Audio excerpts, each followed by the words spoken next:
All right, good morning everybody. We're gonna wait, we'll get started here after we've got a few more of you logged in. We are in Audubon County this morning, so not really in Siouxland. We're in south central Iowa, but we are on the farm I grew up on where they are combining beans today. They just finished up some corn yesterday and they're kind of back and forth. We will be with my dad here, but I'm gonna have him introduce himself in a minute after we hopefully get a few more people on. So give us a couple minutes, and if you are watching, let us know, and let us know how our sound is doing. I'll just kind of show you the area we're in to start with here.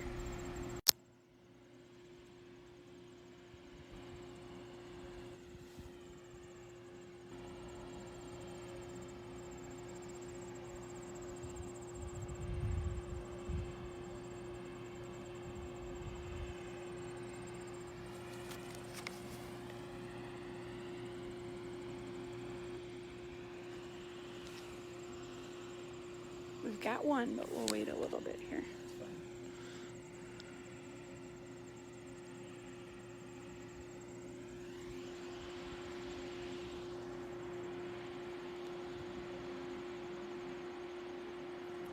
What's up?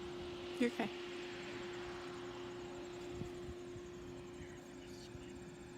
Either one's fine. They call me Mrs. Clymer, but it's okay. My name tag says Meredith. Okay, we're gonna go ahead and start. We've got a couple of you. Pop in with your questions as we're going, and I'm gonna have my dad introduce himself whenever you're ready. Good morning.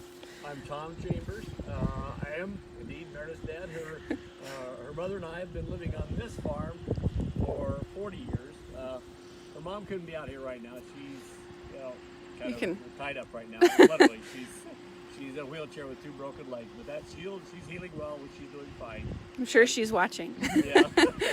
Anyway, we're here. I began farming the year before we got married. I farmed for 46 years, and we have. I started nearby this farm, and we moved up here, like I said a little bit ago, 40 years ago. As you look around, you can probably see the landscape's a little different than what you're probably used to in Siouxland. We have more rolling hills and not as much flat land down here, but we do a few things differently here because of the rolling hills. What we grow, when we first began farming, we had a livestock operation and crop. We have since transitioned into just a grain crop operation. We grow soybeans and corn. We're standing out by a cornfield right now. As I farm, partner with my brother and 2 of his sons, my 2 nephews. Right now they're moving some equipment, getting ready. We're harvesting beans right now. We're hoping to finish that up here in the next day or 2. The cornfield behind it here, of course, you can see is about ready for harvest. I'm gonna pause you. How do you tell when it's ready for harvest? Well, first of all, you can kind of tell because the one thing you notice first when you're looking for a crop that's ready to harvest, on corn anyway, when these ears are growing, they're pointing up like this. And when they begin to turn and drop down, and then the husks open up, that's nature's way of letting the corn begin to dry down. Also part of right now these stalks, we had a killing frost when it got really cold one night, and so now the stalks don't have any life left back in them.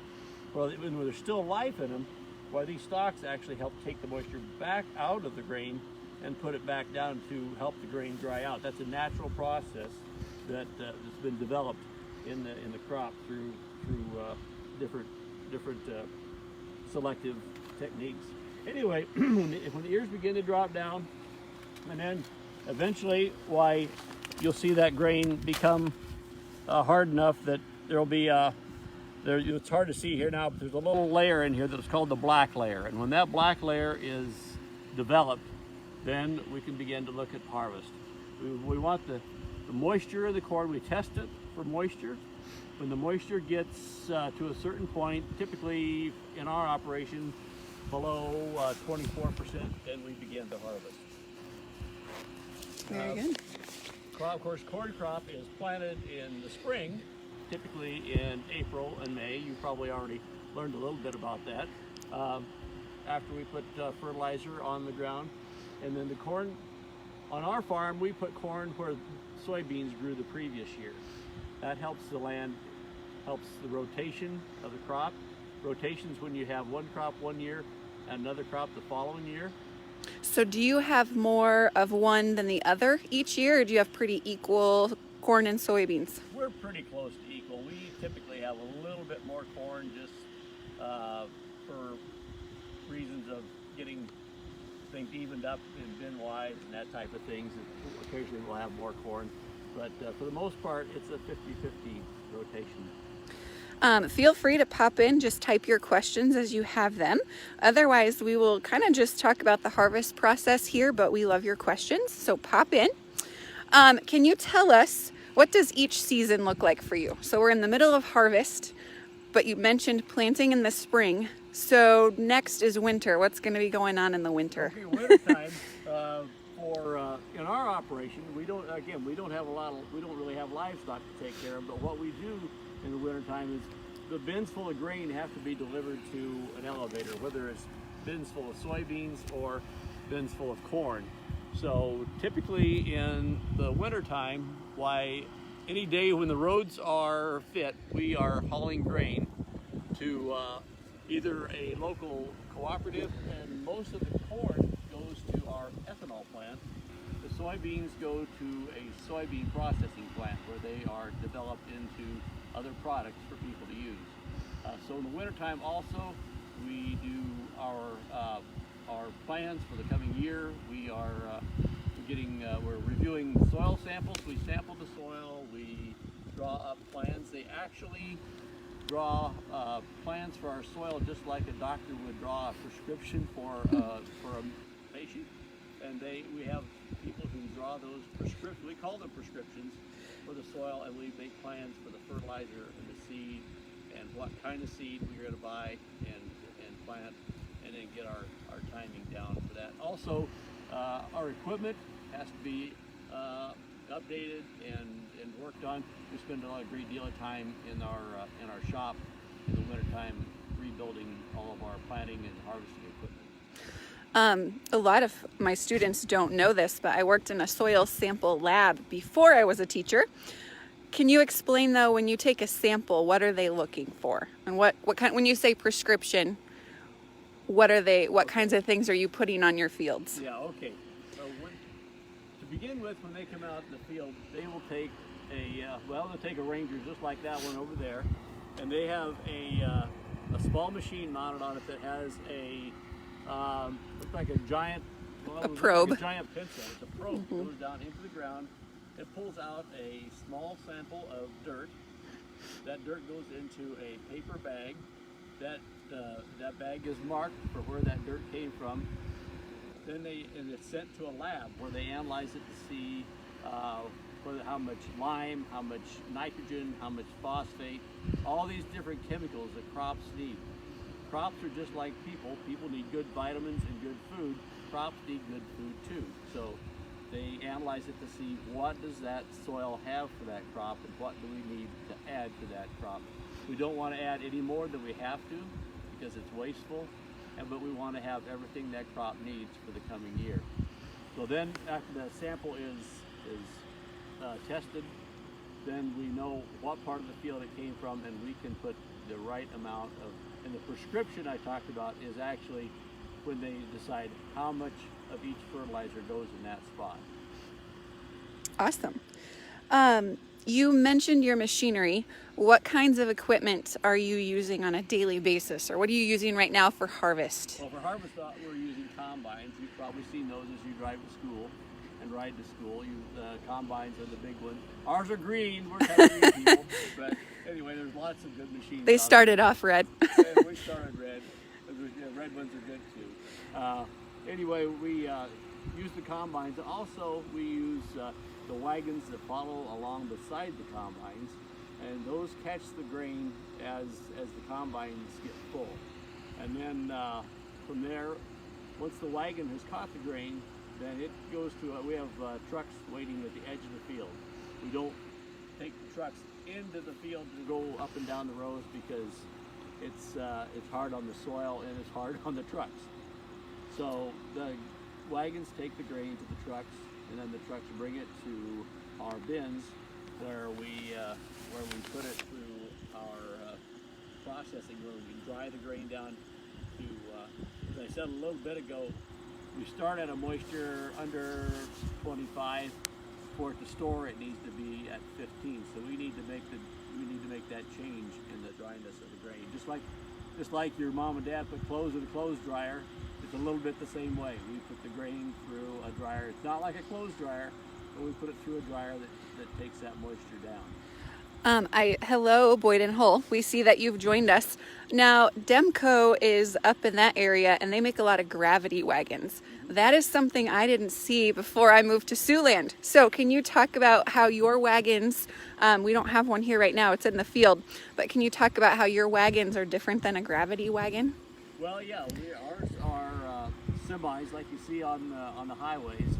We have with the semi, the trailer that goes behind the semi that we pull is a little bit like a gravity wagon because it has only, instead of being like a gravity wagon has one discharge chute, our semis have two. So there are two, we call them hoppers. They're just like a little bit like a funnel. It's kind of like two funnels mounted inside of a truck. And when the grain goes in there, then we can come along and to unload it. It's like opening the bottom of the funnel, and the gravity pulls it out. Awesome. Feel free to type in your questions as you go. Something else we wondered here is about how long does it take you to harvest? Well, the weather is pretty much a factor in that. Typically, we spend about 6 weeks at harvest. This year, that's going to be a little longer because we've had a lot of interruptions for rain. We can't harvest in the rain because it makes not only is the ground muddy, but it makes the crops wet and they don't harvest well. Sometimes if the corn is if there's been a rain and the corn hasn't dried off, why we can waste some grain that it's being handled. It falls to the ground, but we don't want that to happen because first of all, it's wasteful and it makes a mess for the following year because then you have corn in your soybeans. Yeah. Okay, you mentioned at the beginning, some of them have joined us since, but you mentioned that you've been farming for 46 years? Yes. Okay, so in that time, what are the biggest changes that you've seen, or what kind of technologies have really come out in those 46 years? I have seen a lot of things, as you can probably guess, but the biggest thing, without any question at all, has been in the last 10 years, the computers and the GPS. As Meredith said, the technology that's come on board. It has just entirely transformed what we do. It's like stepping into a whole nother realm because it's helped our productivity. We've become more efficient. But as we said a little bit ago, we take the soil samples. Now that we have computers to analyze that, we have computers on board our planters, on board our sprayers, and on board our combines. And they can talk to each other. Not only can we have 3 combines, they can talk to each other in the field. In other words, each combine knows what the other combine has done and what area he's harvested. And at the end of the day, or when we leave each farm, we have results from combines and also from the wagons I talked about. Those wagons and the combines each keep separate records. That way we can cross-check it. Kind of like your teacher checks your math grades or your arithmetic. Why these check each other to make sure that our accuracy is still there. So we've seen, when I first began to farm, we plowed, we turned all the dirt black before we planted. Now we plant right into the last year's standing, we call it residue. It's the old dead stalks, the old dead stubble. That helps to preserve the soil. Do all farmers do that? Not all farmers do it. And as we talked for you, those of you who are tuned in a little earlier, we're in more rolling hills. And in the hills, when the rains fall out here, the water, of course, wants to run down the hill. And when it runs down the hill, it likes to take dirt with it. And and that's called erosion. So for us, it's more, it's a better caretaker to leave the residue there and keeps the soil, helps keep the soil in place. Very good. We are going to hop in the Ranger here. It's going to be loud for just a minute. We're going to go across the road here, or we can walk, I don't care. We're going to walk over to this bin site. We'll walk over. As we're walking, can you tell us, are these your only bins that you store grain in? No, these are the bins on this site. This is the farm where Meredith and her sisters grew up. And these are just the bins that are mine. I don't know if we can pan over. We might, I don't know. Zoom into Grandma's. Yeah, we've got another bin site. We'll walk over here a little bit. Oh yeah, we can see it up here. It works well to have bins in different sites because sometimes there'll be a problem with one bin. And you can see that other one there. It's kind of a newer site you've put up. And if we have a problem with one bin site, plus it gives when our trucks are unloading, we have 7 trucks in the field, and there's not room for them all to unload at once. And so rather than have them wait, we have some go to each place, and that helps keep everything running well. All right, we'll walk over to these Okay, here.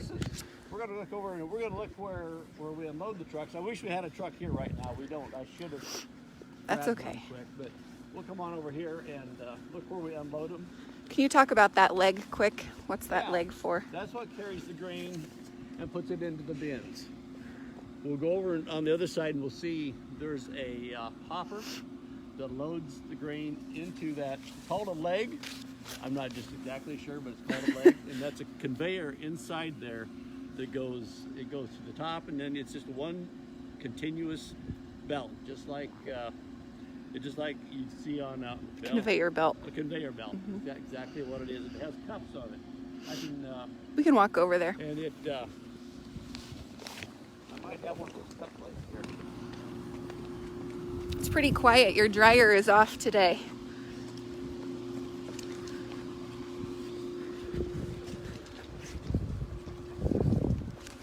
These are the cups that are inside on that belt. These cups are fastened to the belt.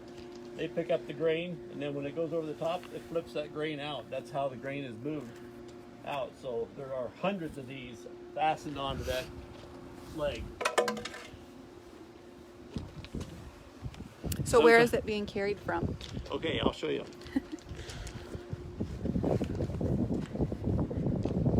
When the trucks come in, we pull over what we call it a pit, because it is just somewhat of a hole. The trucks come over here. The grain can fall through these grates, and down below is a conveyor that runs. And as I said a little bit ago, those trucks they look just like the gravity boxes. We open the bottom of that truck, or like we explained, it was kind of like a funnel. It falls into here, and then this takes it on up, and then this takes it into the leg. It goes up to the leg, the very top. It either goes to one of the grain bins, or it goes over to at this silver and red thing that's the grain dryer. If the dryer's running, the grain goes into that dryer. And that's where there is there's fans on that, giant fans, and there's also heaters like you might have in your house, a furnace heater. And that heater heats up the corn, and the fans push that hot air through the corn and takes the moisture out. And when the corn's dry, it goes into the bins where we store it. Why is it important to dry your grain? Well, grain's just like, it'll spoil if it's not at a certain moisture. It will, it gets mold on it, and it'll actually spoil in the bin. And then it's wasted, and we have to, throw it away. So it's very important to keep it, to get it dry in the first place. And even in the wintertime, we have to occasionally have, we have fans on every bin. We run those fans even in the wintertime occasionally to keep that grain nice and cool. Kind of like your mom and dad, your grandparents probably freeze some vegetables in the summertime. we actually like to freeze up our corn. We don't like to freeze our soybeans, but we do freeze the corn up in the bins. Then we don't worry about it spoiling. Do you run everything through the dryer? Those beans don't have to be dried. They typically are dry enough in the field that they don't have to be dried. Once in a very, very, very great while, they'll have to be dried a little bit, but we don't like to do that. They're a lot more, they're fussier to dry. But the corn, for the most part, most of the corn's dried. Sometimes, as the grain gets dry enough in the field, then we can put it straight in the storage bins. All right. Well, we're about done here, but can you tell us typical day in the life of a farmer? So during harvest, tell us what your day would look like. Well, okay. We start pretty early in the morning before the sun's up. I usually try to be up around between 5 and 5:30, and I usually pack a lunch before I leave because I never know if I'm going to get back to the house or not. And so I grab a lunch, and then very first thing I do during harvest season is I come out to check the bins, check the dryer, and make sure that everything's still running, and I check to make sure the settings of the dryer are correct. And Let's walk over to your dryer while you're talking. Yeah. Also, even in the night, sometimes I get up in the night and come out and check it. If the dryer has stopped and it's not supposed to have stopped, then this is the control panel for the dryer. Kind of hard to see now. I know the sun's shining on it. No, it's okay. But that's how we make all the changes in how hot we want it to be, how long we want it to be in the dryer, and how quickly we want it to go out of the dryer. That's all controlled there. And those are all adjustments we make every day, several times a day. Okay, so after you check your dryers, what do you go do? After we check the dryers, well, then we go to the field, usually get the combines all fueled. We go through, we check all the settings on the combines. We do daily service on them. We oil places that need to be oiled and things that need to be greased. Wash the windows and get the combines and the tractors and the wagons ready and the trucks. Make sure they're all filled with fuel and make sure they're ready for the day. And then typically my job, personally, my nephews usually run the combines. I usually am in the trucks. That way I can be coming back to the dryer and checking dryers and making adjustments, moving to different bins. We have to, when one bin gets full, we have to select another bin and move to. So it means lots of climbing up bins and get your lots of exercise. exercise. Occasionally we have to go up that grain leg that we talked about a little bit ago too. Last Saturday I got to go up 3 times, which is it's good. It's a workout. Let's put it that way. But you have to be really, really careful. We have cages on there so that we know that all the motors are shut off, the cages are in place, and we're careful when we climb up. You never want to get up anything like that without somebody else there or without things being shut off. I don't even go up there without somebody else being there. Very good. How long does your day go? Oh, we usually, at harvest time, will run till 10 o'clock to midnight. If we're in soybeans, we'll run a little later. We'll run till midnight.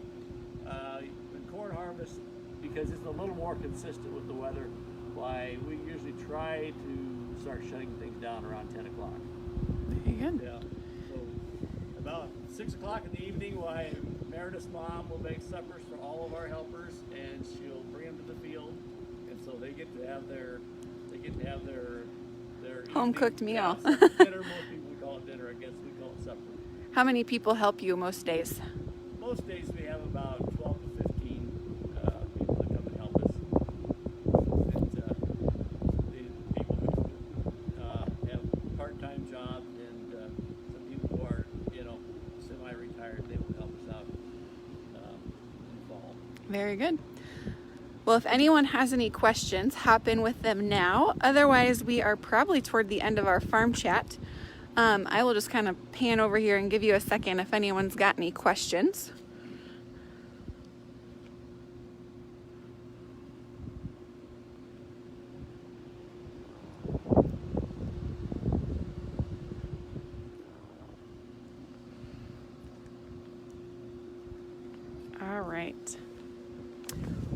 thank you guys for tuning in this morning. Hopefully you learned a little more about Harvest, or we got to see some things in person that we've talked about in class. If you have other questions, you can certainly email them to us, and I can probably get those answered for you. So everybody have a happy Friday, and we will talk to you later. Bye.